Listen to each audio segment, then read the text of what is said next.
Just a minute ago that you have this long history of writing for outlets like the New Yorker. Did you approach any of the kind of mainstream type organizations or media outlets you've worked with in the past with this story and try to get it published there? Did they reject it, or were you just going to do this on your own for Substack?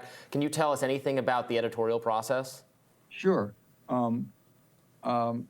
I don't think I could have got the My Lai story published now. Things have changed a lot because of Trump. As you know, I'm not telling anybody that knows. There's Fox News and the New York Post and other papers like that. And then there's the Washington Post and the New York Times.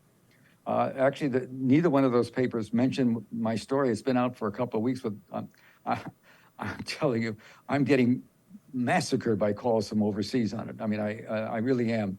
350, 400 emails today, half of them from overseas news outlets. It's different there.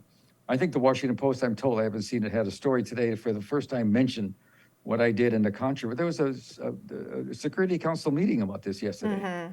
And the New York Times hasn't mentioned it yet. I see what's going on, the polarization of the press that didn't exist. I joined the Times in '72 because, there was no question about what I could do. It's the halcyon days. It's different now. And no, I never thought of approaching either paper because I didn't think they would publish it, particularly because they want to know the source. And I always told the editors the source. And I got burned once at the New York Times that way. I don't like talking about it because the New York Times is still a good newspaper and a lot of fine reporters. I've always been convinced that 90% of the editors, if they were fired, we'd have a much better news organization. I saw who got promoted as we went along.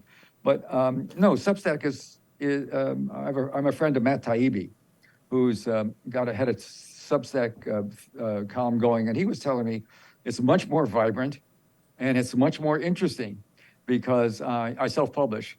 I use superb editors. I'm using one of my editors I worked for the London Review of Books, and a very bright guy named Chris Lorenzen is the editor, and he's great. I listen to him, and I use, as far as possible, sometimes I can't always get him, I use fact checkers that used to work at the New Yorker when I was there. And at that time, there was no worry about sources. They knew all my sources. That's really interesting. That's interesting to know because some people have criticized you on the basis that because you're independent, you haven't had that editorial process, you weren't able to, say, share the source with an editor and have them, double check and confirm and give their own gut check on things. But you're saying that actually isn't the case, that you're still using the same kind of team that you had at these institutional papers, but they're no longer affiliated, even though you're at Substack. No, I'll tell you the biggest difference in a way that may be the doom for good reporting on newspapers. When I was at the New Yorker, for example, I had a big run. I did the Abu Ghraib story, and for three weeks in a row, and the magazine would tell me, they were all happy because newsstand sales were going up. Newsstand sales of magazines are just about zip now. But the newsstand sales are going up, circulation is growing. And at the end of the year, since I was working for a company, I was always a freelancer. I never wanted to be on the staff of the New Yorker just because I didn't like it. But I was making, earning a lot of money. But at the end of the year, I got a case of wine. And I guess the people that run the magazine, because of the increase in circulation my stories generated, they might have got a hell of a big bonus. Substack says, I'm self-publishing. I didn't do it for money. It's not about money. But it is interesting to me that in the long run, this kind of a system, the Substack was started in part by a couple of guys from New Zealand. One was a high-tech writer, a journalist on high-tech, and the other one, I guess, was an entrepreneur. I don't know when they started, 5, 6 years ago.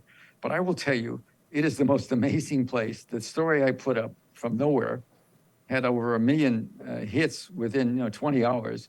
And I get letters constantly from people saying, what happened to this kind of reporting?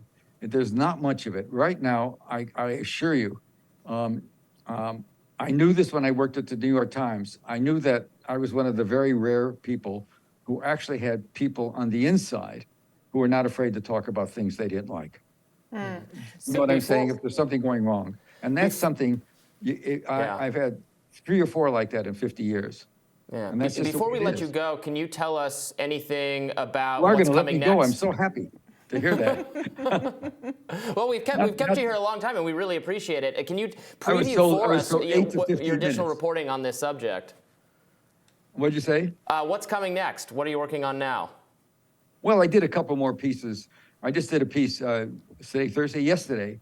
I think lying about the pipeline in the long run, this White House can never acknowledge it, but let's assume it's a big leap for you, maybe, and for a lot of people, maybe. Let's assume I'm right. What Joe Biden did in the fall, at that time, as I understand it, from inside the community, what I know from my friends inside about how the war is going is almost like it's day and night between what you're reading in the newspapers. It's not going well at all. And there's no way no end in sight of a victory. They may, if they can get a stalemate, maybe, but I don't think that's possible. The Russians have yet to put any of their main forces in. I mean, that's a huge collapse. Whether you like Putin or don't like Putin, and most people here really hate Putin. And I have to say, anybody that starts a war, even with some justification, we did encroach NATO on him, and we're promising not to. But anybody who starts a war has to pay. He's got to own up to that, and at some point, in whether in life or death. You don't start wars. The most bloody war in Europe since World War II. That's not something casually to do. So, but having said that, let it go at that. I mean, I'm not doing this because I have any reason to have any special feelings for Russia, but I don't think the war is going to. I think this fall is going to be very rough. It's going to make a lot of the reporting that we're seeing not a little over enthusiastic about it. Here's the problem: by killing the pipeline, and there was a pipeline, the second pipeline, the first one. Putin had already shut down the first pipeline. By killing the second one, which was sanctioned by Germany. The worry he had in late fall, because I think very much he was aware this was going to be a slog, S-L-O-G at the very best, and very bloody, which we're seeing right now. And the casualties they're brutal on both sides, but Ukraine can hardly afford them. Russia can. Big difference. And what he did is he said to Germany, now, if you decide to change your mind, Germany, because of its role in World War II, is always very reluctant to go military. And there was a lot of pressure on Scholz, the chancellor, to not support us in the Ukraine.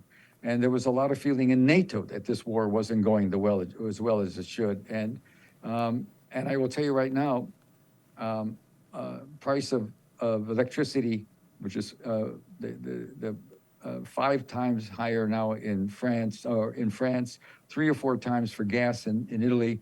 It's already doubling. It's getting higher already in Germany. They'll get through. Spring's coming, but next fall is going to be a disaster, and they all know it. And it's hurting the economy. Even now, the big companies don't have enough gas. They have the largest chemical company in the world, BASF, is in Germany. They've been talking to the Chinese about maybe moving some facilities there because they don't have enough gas, and what they do get, they're paying too much for. Profits go down. Anyway, the upshot is that by cutting off their pipeline, blowing it up, he's denied the German government a chance to open up the pipeline and keep their people warm, and prices, and paying minimal prices for heating, not only the rest of last winter, but next winter.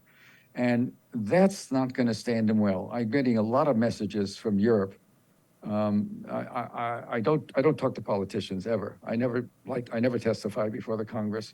Not, by the way, I don't see the Democrats in the Senate wanting an investigation of this. Most certainly not. In fact, we covered on My Radar today in another segment the fact that Hakeem Jeffries, House Minority Leader, was confronted by an activist about whether or not he'd call for some kind of investigation, and he got kind of a non-answer. So I think you're right on the money on that one, and we really are so appreciative of all of the time you've been willing to spend with us here today, and we hope you come back to Rising sometime soon and give us an update. This is the longest 8-minute interview I've had this week. You're Okay, too good guys. to be contained to 8 minutes. Thank you again, Seymour Hersh. And listen, I welcome those questions because You know, it's just too easy to dismiss things on the source basis. It's much more complicated than that. And as you may or may not know, but anyway, thank you for bringing up the issue.